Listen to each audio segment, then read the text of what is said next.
이번 시간에는 중국의 절기 중에서 한국인이 잘 모르는 종량절에 대해서 알려드리겠습니다.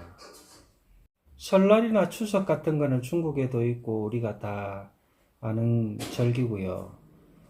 종량절이라는 것이 있는데 음력으로 9월 9일이 종량절입니다. 중국말로 종량지에 음력 9월 9일인데 양력으로 11월 11일이 빼빼로데이, 한국에서는 빼빼로데이라고 그러고 10월 10일은 중국 대만의 쌍십절이라고 해서 국경일이죠.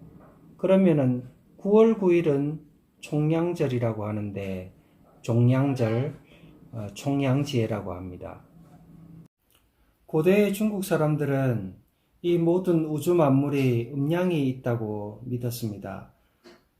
하늘과 땅이 있고 낮과 밤이 있고 남자와 여자가 있듯이 숫자도 마찬가지로 홀수는 양수, 짝수는 음수라고 생각을 했습니다.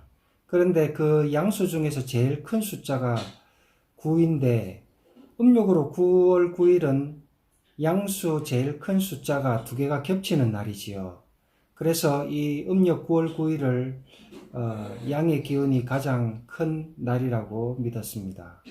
지금 말하는 총량절을 옛날에는 총지우지혜라고 이렇게 말했습니다. 중구절, 구가 중복되는 절기라고 그렇게 말을 했습니다.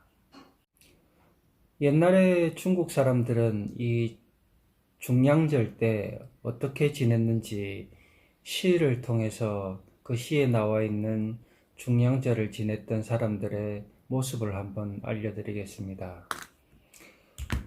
独在异乡为异客，每逢佳节倍思亲。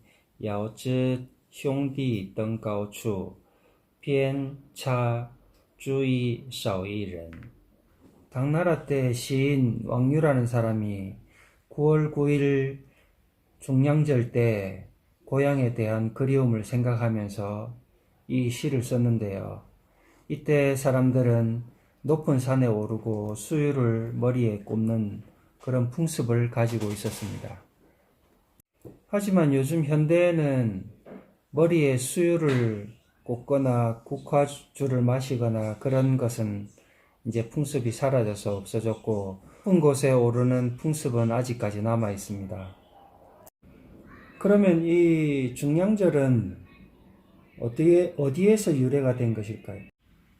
이 중량절의 유래에 대해서 살펴보면 진나라 때 어떤 스승이 제자에게 9월 9일날 너희 집에 재난이 닥칠 테니까 너희들은 가족 모두 머리에 수유꽃을 꽂고 높은 곳에 올라가서 재난을 피해라, 그렇게 말을 했습니다. 그래서 제자는 그 스승의 말대로 온 가족이 머리에 수유를 꽂고 산 위에 올라가서 하루 종일 있다가 밤늦게 집으로 돌아왔습니다.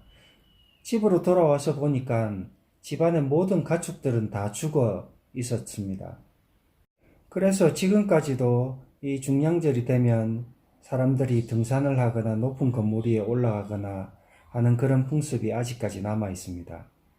그런데 현대에 들어서 중국 정부에서 이 중량절을 경로절, 노인절로 공식적으로 발표를 하게 됩니다. 9일이 되면 노인들이 야외에 놀러를 가거나 마을이나 모임에서 노인들을 모아서 야유회를 떠나는 그런 모습을 자주 볼 수 있습니다. 이 중량절이 예전에는 중구절이라고 해서 중복될 중자에 9구자를 썼습니다. 중구절이라고 불렀는데요. 이 9구자, 중구절의 9구자는 오래될 구자라는 그 구자와 발음이 같습니다. 그래서 이 오래될 구자는 장수한다는 그런 의미를 가지고 있습니다. 그래서 노인들이 오래도록 장수해서 살으시기를 축복하는 그런 의미를 가지게 되었습니다.